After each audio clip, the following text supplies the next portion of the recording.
Back to அம்மா ஹோம்ன்ற மாதிரி அம்மா வீட்டுக்கு வந்தாச்சு. குவார்ட்டர்ஸில் திருவிழா முடிஞ்சுச்சு.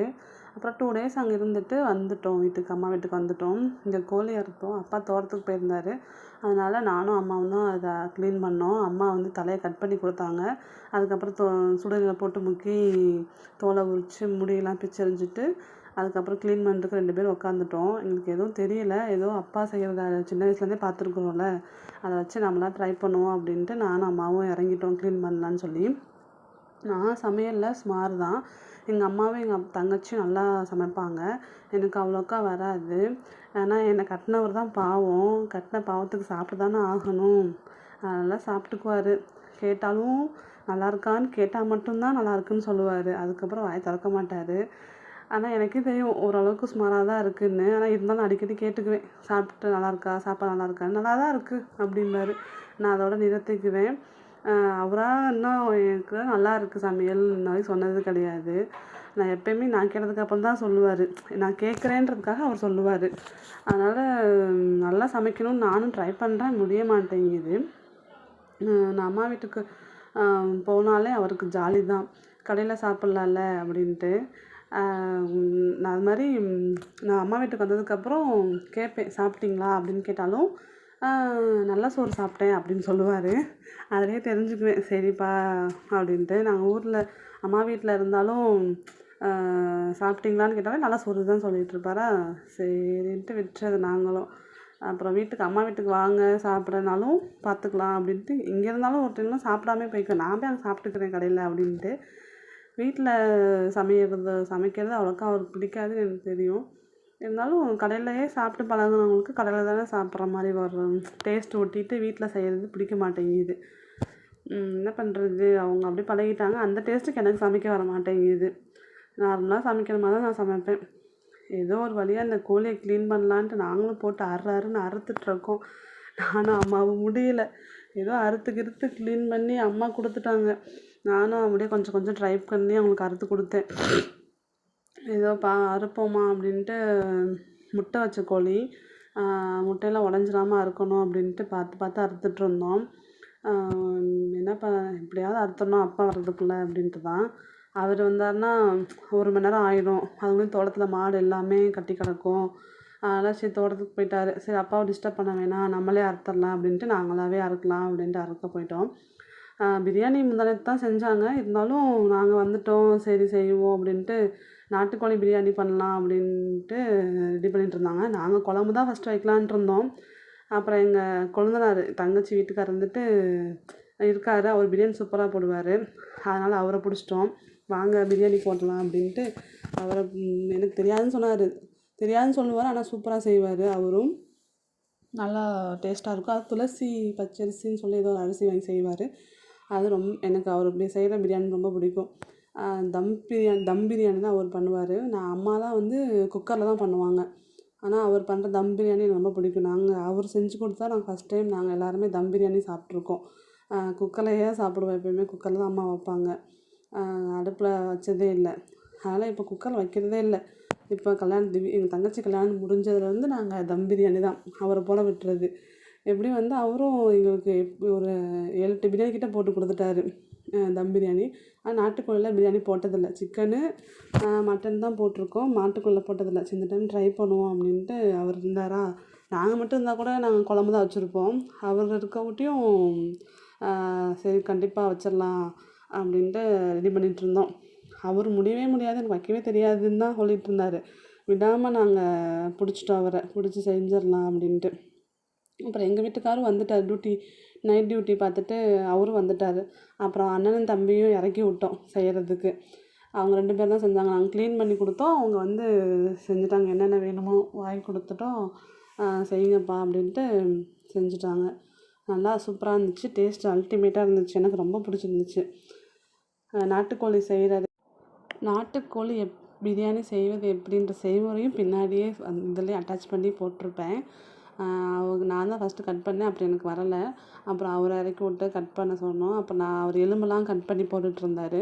நான் வந்து அதில் இருக்க கறியை மட்டும் அறுத்து கொடுத்தேன். அவர் எலும்பெல்லாம் ஃபுல்லாக அவர் தான் கட் பண்ணார். இந்த வீடியோ எடுக்கிறதுக்கு இவங்களை கெஞ்சிக்கிட்டு இருந்தேன், ஒரு வீடியோ மட்டும் எடுத்து கொடுத்துட்டு போங்கடா அப்படின்னு.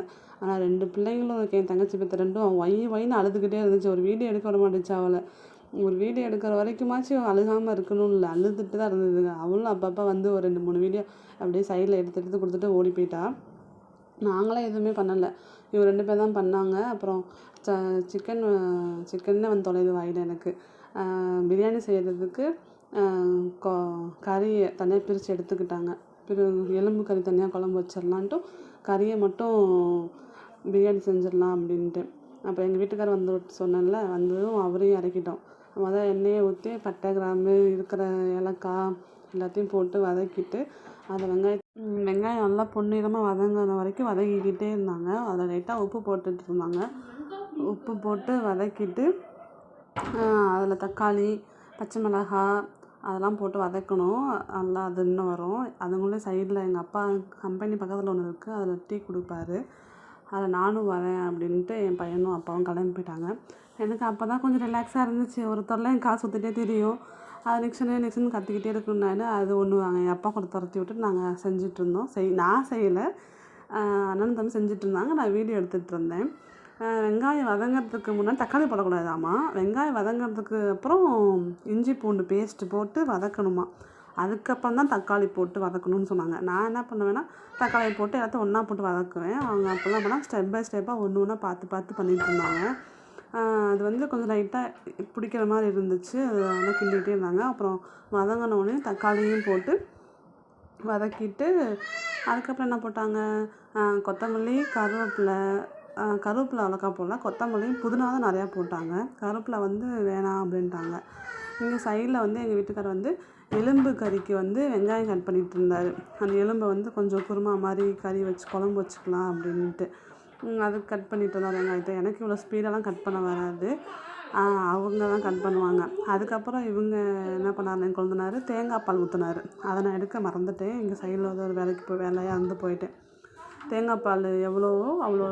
இது வந்து 1 கிலோ அரிசி இருக்கும், அதுக்கு 2 படி போட்டாங்க. ஒரு வீட்டில் படி இருக்குல்ல, ஒரு படி 4 பேர் சாப்பிட்ற மாதிரி ஒரு படி வச்சுருப்போம் நாங்கள். அதில் 2 படி போட்டாங்க அந்த 1 கிலோ கறிக்கு.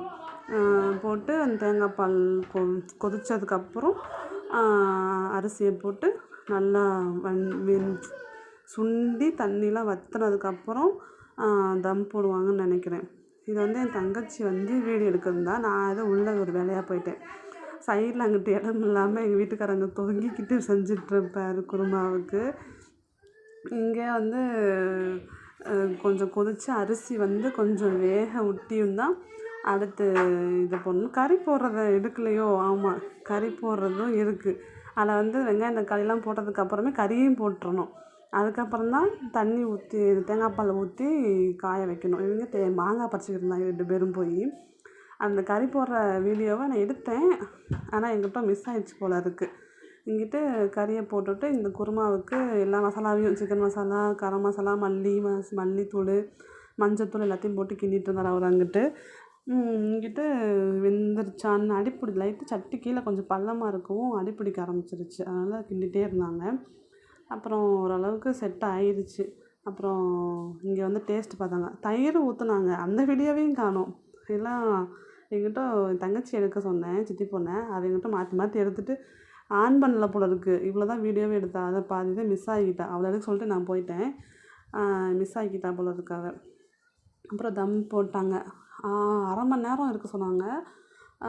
1/2 மணி நேரம் தம் போட்டிருந்தாங்க. உள்ள வாழை இலையை வச்சு முடி வச்சுட்டு மேலே நெருப்பை போட்டு கீழே சட்டி அடுப்பில் வச்சுருந்தாங்க.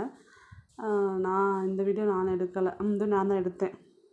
அப்புறம் நெய்யை ஊற்றி கிளறி விட்டாங்க. சூப்பராக இருந்துச்சு. நான் சொன்னேன் ஸ்டார்டிங்லே, நாட்டுக்கோழி வந்து பிரியாணியில் வேகாது, அதனால் நீங்கள் ஒரு டைம் குக்கரில் வச்சுட்டு செய்யுங்கன்னு நான் சொல்லிகிட்டே இருந்தேன். ஆனால் 2 பேருமே கேட்கல. கடைசியில் பார்த்தா கறி நல்லா வெந்துருந்துச்சு. அந்த எலும்பு கறி வந்து வேகாமல் மாதிரி இருந்துச்சு. திருப்பி நாங்கள் என்ன பண்ணோன்னா, அந்த எலும்பு கறியை எடுத்து அந்த குருமா வச்சுருந்தோம்ல குழம்பு அதில் போட்டு திருப்பி வேக வச்சாங்க. நாங்கள் சொல்கிறத கேட்குறதே இல்லை. அதான் பொம்பளை பிள்ளைங்க சொல்கிறத மனைவி சொல்கிறத கணவர் கேட்கணுன்றது இதில் தான் இருக்குது. 2 பேருமே கேட்கல. அப்புறம் ஒரு வழியாக சாப்பிட்டுட்டோம். சாப்பாடு சூப்பராக இருந்துச்சு. எங்கள் வீட்டுக்காரர் வந்து டியூட்டிக்கு போயிட்டாரு. அதனால் அவருக்கு டிஃபன் பாக்ஸில் போட்டு கட்டி கொடுத்தாச்சு. நாங்களாம் வெளியிலே உட்காந்து சாப்பிட்டோம். குழம்பு இன்னும் இந்த கறிலாம் பெருக்கி போட்டு இவங்க தங்கச்சி மாமியார் அதெல்லாம் ஏம்மா எடுக்காதம்மா என்னை எடுக்காதம்மா அப்படின்ட்டு இருந்தாங்க. போட்டு நல்லபடியாக முடிஞ்சிச்சு. சூப்பராக இருந்துச்சு பிரியாணி. வீட்டு அரிசி தான் பண்ணியிருந்தாங்க. வெளியிலலாம் அந்த துளசி அரிசி வாங்கி பண்ணுவார் எங்கள் கொழுந்தனார். ஆனால் இவங்க வீட்டில் இருக்க அரிசியே போட்டு செஞ்சுமே சூப்பராக இருந்துச்சு. எனக்கு ரொம்ப பிடிச்சிருந்துச்சு. அல்டிமேட்டாக இருந்துச்சு நாட்டுக்கோழி பிரியாணி.